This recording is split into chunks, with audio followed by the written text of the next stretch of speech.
En 1989 était ratifiée la Convention internationale des droits de l'enfant.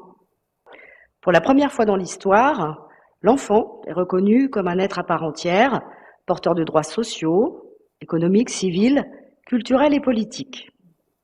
Des droits fondamentaux, obligatoires et non négociables. Le 20 novembre lui dédie sa journée et rappelle à nos agendas que chaque enfant, ma foi, à son distinction, a des droits. J'attire votre attention, chers collègues, sur le droit d'avoir un refuge, d'être secouru et d'avoir des conditions de vie décentes.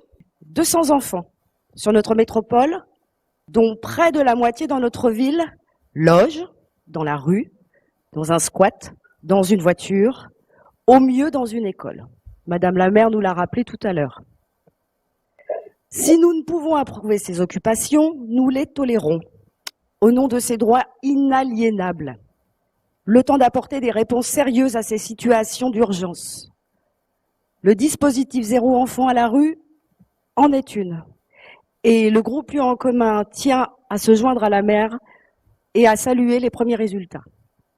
Aussi, nous félicitons Mesdames Sandrine Runel, Stéphanie Léger et Monsieur Sylvain Godinot pour s'être attachés de concert à ce fléau en proposant, au nom de notre ville, des solutions effectives et efficaces.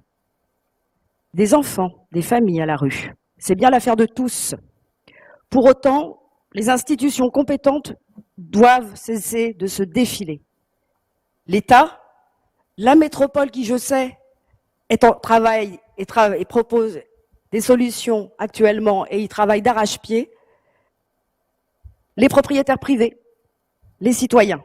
Nous avons tous une responsabilité, et je suis d'accord, Monsieur Kepenekian, celle de nous coordonner, en effet, pour y faire face définitivement.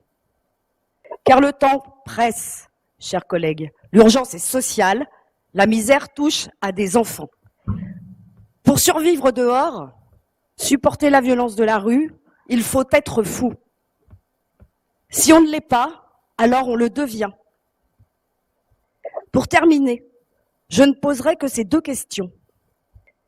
Quelles séquelles neurodéveloppementales pour ces enfants?